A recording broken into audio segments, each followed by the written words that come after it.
Most people don't know that Ethiopia, aka Abyssinia, was the first African country to call African Americans back to their homeland.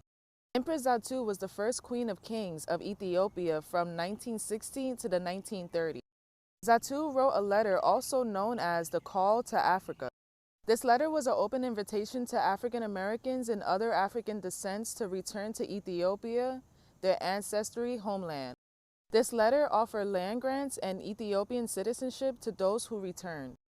Zatu also stressed the importance of preserving African culture and heritage. This letter resonated with Marcus Garvey. He was a prominent Jamaican African leader who saw Ethiopia as a symbol of African pride and independence.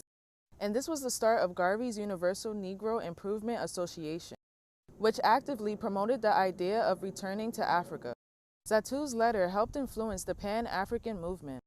As her letter is hard to find online, I got in contact with the researcher Julia Bonanchi, who sent me an excerpt from her book that mentions. She first explained how the invitation left some traces because it was shared during the UNIA convention. As is mentioned in her book, the Queen of Abyssinia assured them of cordiality, which I invited them back to the homeland, particularly those qualified to help solve our big problems and to develop our vast sources, teachers, artisans, mechanics, writers, musicians, professional men and women, all who are able to lend a hand in the constructive work which our country so deeply feels and greatly needs. Zatu and Garvey exchanged letters discussing cooperation and potential collaboration. The UNIA promoted Ethiopia as a destination for African repatriation. Their connection highlights the border of the Pan-African movement, which focused on unity, self-determination, and cooperation between Africa and its diaspora community.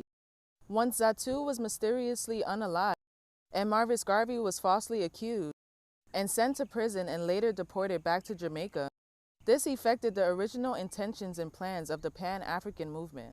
This is why we must understand that the movement back to Africa is Bible prophecy to restore, as is mentioned in Isaiah 1:26. And I will restore thy judges as at the first, and thy counselors as at the beginning.